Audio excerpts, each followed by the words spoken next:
Imagine waking up to a world where taxes are paid in Dogecoin. X, formerly Twitter, is the official government platform, and Mars is the 51st state. Well, that's exactly what Elon Musk's first executive orders would look like, at least according to Time's latest cover featuring him in the Oval Office. Joke or prophecy? Let's break it down. This is in the crypto and it's February 7. Dogecoin started as a joke, but it's now one of the most popular cryptocurrencies. While some businesses accept it for payments, making it an official tax currency would require major regulatory changes.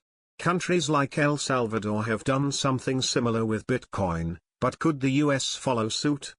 Musk envisions X as an everything app, news, payments, and now official government communication?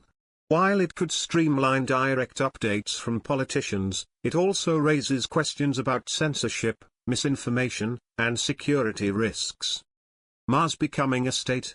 Technically, US law doesn't account for extraterrestrial territories, and the Outer Space Treaty prevents nations from claiming land in space.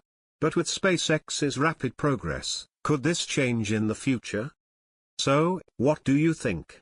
Would you pay taxes in Dogecoin? Should the government move official communications to X?